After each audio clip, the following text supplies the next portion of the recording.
तर विधान परिषदेमध्ये पुन्हा एकदा हा सातारा एसपी संदर्भातला विषय काढला जाण्याची शक्यता वर्तवण्यात येते, कारण सातारा एसपी प्रकरण यावरनं अजून आता काही नाट्यमय घडामोडी घडू शकतात तशी शक्यता वर्तवण्यात येते। सभापती राम शिंदे यांनी मुख्यमंत्र्यांची भेट घेतलेली आहे। विधान परिषदेत सातारा एसपी यावर कारवाई करून सीएम नाराज झालेले आहेत। परस्पर एकनाथ शिंदेंच्या सांगण्यावरनं कारवाई झाली का याची जोरदार चर्चा सध्या सुरू झालेली आहे। या क्षणाची सगळ्यात मोठी बातमी, एसपींच्या निलंबन आदेशाला स्थगिती मिळणार का हा सवाल आहे।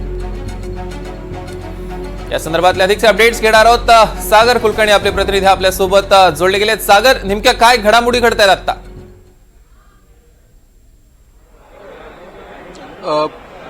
सौरभ, सकाळी ज्यावेळेस विशेष सत्र विधान परिषदेचं कामकाजाचं सुरू होतं त्यावेळेस साताराचा विषय आणला गेला। सातारामध्ये एका मंत्र्याला म्हणजे शंभूराजे देसाईंना मारहाण झाली असा मुद्दा शिवसेना शिंदेच्या काही लोकांनी उपस्थित केला गेला आणि त्यावेळेस सभापती तालिकापीठावर नीलम गोरे होते। अर्थात त्याचवेळी चौकशीचे आदेश जे आहेत ते सातारा एसपीचे देण्यात आले आणि त्यांच्यावर निलंबनाची कारवाईचे सुद्धा संकेत दिले गेले। अर्थात अशा स्वरूपाचे थेट आदेश दिले गेले आणि याची कल्पना सभापतींना सुद्धा राम शिंदे आहेत यांना माहीत नव्हती, राज्याचे मुख्यमंत्र्यांना याची कल्पना कुठे दिली गेली नाही आणि एकनाथ शिंदेंच्या सांगण्यावरून अशा स्वरूपाचं मुद्दामून केलं गेलं का यावरनं मुख्यमंत्री प्रचंड नाराज झाले। आज सभागृह ज्यावेळेस विधानसभेचं कामकाज सुरू झालं त्यावेळेस मुख्यमंत्री आणि उपमुख्यमंत्री हे एकमेकांच्या आजूबाजूला बसले होते आणि त्याचवेळी त्यांच्यात या विषयावरनं मतभेद झाले।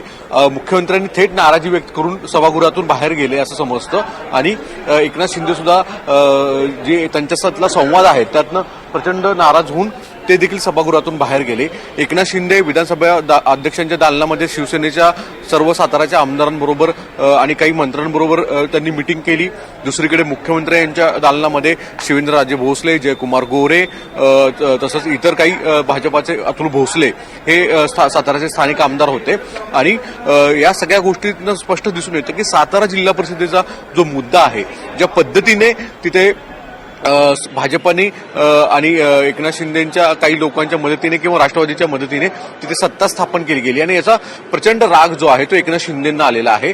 मुद्दा फक्त साताराचा नाही तर यापूर्वी परभणी असेल, रायगड असेल, अशा अनेक ठिकाणी महायुती म्हणून एकत्रित यायचं जरी ठरलं तरी अनेक ठिकाणी निश्चितच सागर या संदर्भातले अधिकचे अपडेट्स घेऊ। तुर्तास धन्यवाद। आणि अभय देशपांडे सर आपल्या सोबत जोडले गेलेत, ज्येष्ठ राजकीय विश्लेषक। अभय सर, एकूणच हे सगळं प्रकरण आता नाट्यमय वळणावर आलेलं आहे। शिवसेना आणि भाजप दोघांमध्ये अगदी उघड नाराजी बघायला मिळते। थेट मुख्यमंत्री आणि उपमुख्यमंत्री सुद्धा एकमेकांसोबत बसले तेव्हा त्यांच्यात विसंवाद जाणवून आला।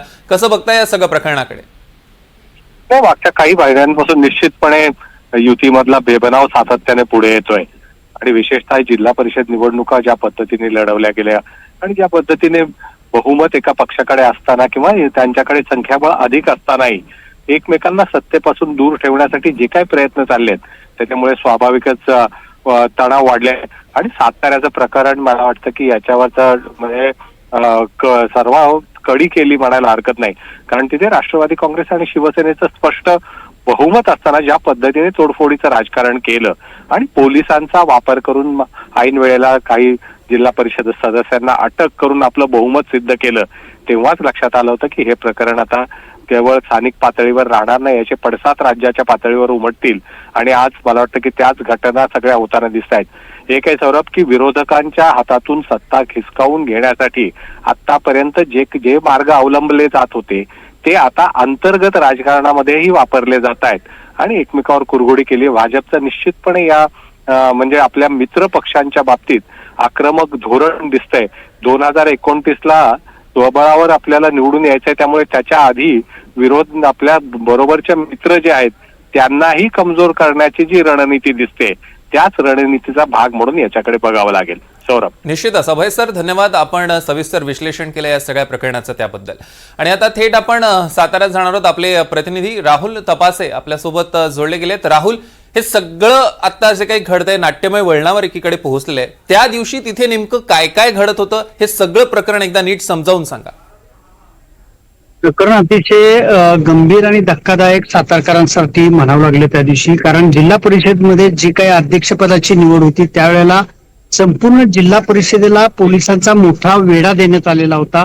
हा वेढा नेमका कशासाठी हे मात्र सातारकरांना समजू शकत नव्हतं, कारण त्याच्यामध्ये सगळ्यात महत्वाचं होतं ते म्हणजे जे काही गेल्या 30 दिवसांपेक्षा जास्त कालावधीमध्ये प्रत्येक पक्षानं आपापले उमेदवार हे सांभाळलेले होते, जेणेकरून 20 तारखेला जे काही मतदान होणार होतं जिल्हा परिषद अध्यक्षाच्या अनुषंगानं, त्यावेळेला आपल्यातला सदस्य हा कुठलाही फुटू नये ही काळजी ही प्रत्येक पक्ष घेताना पाहायला मिळाला. आणि त्याच्यामध्ये सर्वात जास्त काळजी ही राष्ट्रवादी आणि शिवसेनेच्या लोकांनी घेतली होती, कारण त्यांना भीती होती की जर का आपल्यातला एखादा सदस्य फुटला तर जिल्हा परिषदेवरती अध्यक्ष हा भाजपचा होऊ शकतो. ह्याच अनुषंगानं हा सगळा तगडा बंदोबस्त या ठिकाणी लावलेला होता. याच्यामधील काही सदस्य फुटल्याची चर्चा बाहेर सुरू होती आणि हे फुटू नये आणि हे फुटले जावेत, ह्या सगळ्या दुहेरी भूमिकेतून या ठिकाणी मोठ्या प्रमाणात बंदोबस्त लावल्याचं एकंदरीत पाहायला मिळालं.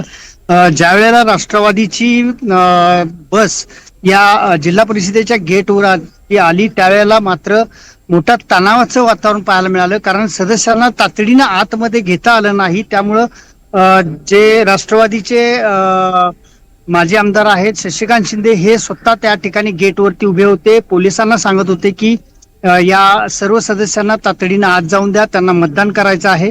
याच कालावधीमध्ये ज्या वेळेला 2 सदस्यांना घेऊन शंभूराज देसाई हे स्वतः एका गाडीतून आले त्यावेळेला मात्र मोठा गदारोळ उठला. कारण होतं त्याचं म्हणजे त्यातील जे 2 सदस्य होते त्यांच्यावरती सातारा शहर पोलीस ठाण्यामध्ये आणि 0 नंबरनं एक गुन्हा दाखल करण्यात आला होता, तो म्हणजे अपहरणाचा. याच्यामध्ये जे 2 सदस्य होते त्यांना दोघांना पोलीस अटक करू शकणार याची भीती ही शिवसेनेच्या गटाला आणि राष्ट्रवादीच्या गटाला होती. त्याच्या अनुषंगानंच अगदी त्यामुळे याची पूर्वकल्पना कुठेतरी होतीच आणि त्यानंतर हा सगळा प्रकार झालेला आहे. राहुल, यावर अगदी बारकाईनं लक्ष ठेवून असा तुर्तास धन्यवाद आपण दिलेल्या सविस्तर अपडेटसाठी. एक मोठी बातमी आपल्यापर्यंत पोहोचते. सातारा प्रकरणावरनं सभागृहात आक्रमक रहा असे आदेश उपमुख्यमंत्री एकनाथ शिंदे यांनी सगळ्या मंत्र्यांना आणि आमदारांना दिलेले आहेत. सूत्रांची ही माहिती, या क्षणाची सगळ्यात मोठी आणि महत्वाची बातमी आपण बघतोय.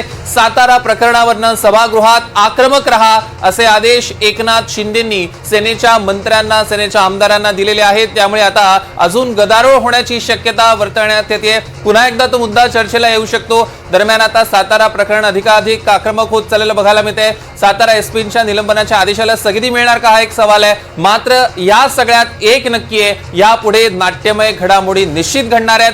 कारण आता सातारा प्रकरणावरनं सभागृहात प्रचंड आक्रमक रहा असे आदेश थेट उपमुख्यमंत्र्यांनी दिल्यानं आता मंत्री, आमदार, सेनेचे सगळे मंत्री, आमदार हे आक्रमकपणे अधिक भूमिका मांडतील. विशाल पाटील आपले प्रतिनिधी आपल्यासोबत फोनलाईन वरून जोडले गेले आहेत. विशाल, काय अधिकचे अपडेट्स आहेत? सौरभ, नक्कीच ज्या पद्धतीनं सातारा प्रकरणावरनं शिंदेची शिवसेना ही आक्रमक झालेली आहे. बैठक झाली, या बैठकीमध्ये उपमुख्यमंत्री एकनाथ शिंदे यांना सगळ्या आमदारांनी आणि मंत्र्यांनी हे मुद्दे पटवून दिल्यानंतर उपमुख्यमंत्री एकनाथ शिंदे यांनी थेट या मंत्र्यांना आता आदेश दिलेले आहेत की सभागृहात या प्रकरणी आक्रमक रहा अशा पद्धतीचे आदेश हे दिलेले आहेत. याआधी आपण जर पाहायला गेलं होतं तर शिवसेनेच्या आमदारांनी मंत्र्यांनी थेट विधान भवनांच्या पायऱ्यावरतीच एक आंदोलन केलं आणि लोकशाहीची हत्या होते अशा पद्धतीच्या घोषणा या ठिकाणी केल्या. हिटलरशाहीचा जो आहे तो करण्यात आला आणि त्यानंतर आता जर आपण पाहायला गेलं तर चंद्रशेखर बावनकुळे हे थोड्या वेळापूर्वी उपमुख्यमंत्री एकनाथ शिंदे यांची भेट घेण्यासाठी आले होते. तर शिंदे यांच्याकडनं उदय सामंत, दादा भुसे, शंभूराज देसाई हे सर्व मंत्री राज्याचे मुख्यमंत्री देवेंद्र फडणवीस यांची भेट घेण्यासाठी म्हणून गेलेले आहेत. त्यामुळे कुठेतरी आता या सगळ्या प्रकरणाच्या बाबतीत शिष्टाई जी आहे हा करण्याचा प्रयत्न केला जातोय आणि हे प्रकरण कशा पद्धतीनं चर्चेतनं सोडवता येईल याचे प्रयत्न जे आहेत हे सद्यस्थितीला सुरू आहेत. मात्र शिवसेना जी आहे ही अधिकच आक्रमक असलेली पाहायला मिळत आहेत आणि आज या सातारा जिल्हा परिषद निवडणुकीचे पडसाद हे संपूर्ण दिवसभरात आज सभागृहात सुद्धा उमटण्याची दाट शक्यता आहे. सौरभ, निश्चितच विशाल, यावर लक्ष ठेवून असा त्याचे अधिकचे अपडेट्स आम्ही तुमच्याकडनं घेऊ.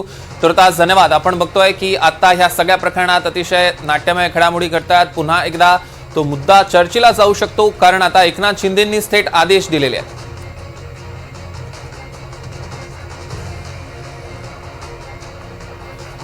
एकनाथ शिंदेंनी आता सेना आमदारांना आदेश दिल्यानंतर सातारा प्रकरणावरनं सगळे सभागृहात अगदी आक्रमकपणे भूमिका मांडतील अशी सूत्रांची माहिती आहे. तर सातारा प्रकरण आज विधानसभेत गाजलेलं आहे आणि साताऱ्याच्या घटनेचा मी साक्षीदार असल्याचं एकनाथ शिंदेंनी म्हटलंय. सखोल चौकशी करून योग्य कारवाई केली जाईल असं मुख्यमंत्र्यांनी आश्वासन दिलेलं आहे. मतदारापासून वंचित ठेवणं हा लोकशाहीचा खून असल्याचं शिंदे म्हणाले. देसाईंनी सांगितलेल्या घटनेचा मी साक्षीदार आहे असं उपमुख्यमंत्री एकनाथ शिंदे म्हणालेले आहेत. मंत्री बघितले नाही, पदाधिकारी बघितले नाही, कोणी बघितले नाही, जसे आमदार बघितले नाही, असे आरोपीला जो असं पकडतात तसं पकडून घेऊन गेले. आणि त्या ठिकाणी घेऊन गेल्यानंतर ते दोन लोक, बरं ते दोनच कसे काय मग मतदार त्यांनी पकडले? दोनच मतदार जे आहेत ते त्यांना घेऊन गेले आणि त्यांना निवडणूक, मी पुन्हा फोन केला त्यांना, डीजींना. डीजी म्हणाले असं होणार नाही. मी बोला होणार काय नाही, निवडणूक पूर्णपणे पार पडते तिकडे. निवडणूक पार पडल्यानंतर तुम्ही त्यांना सोडून काय उपयोग आहे? आणि मग निवडणूक पार पडली आणि त्यानंतर या सगळ्या, परंतु जी परिस्थिती निर्माण झाली महाराष्ट्रामध्ये, महाराष्ट्राच्या इतिहासामध्ये अशा प्रकारची परिस्थिती पहिल्यांदा आपण पाहिलेली आहे. कारण कुठल्याही परिस्थितीमध्ये अशा प्रकारची परिस्थिती, मतदानापासून वंचित ठेवणं, हे आतापर्यंत इतिहासामध्ये गेली.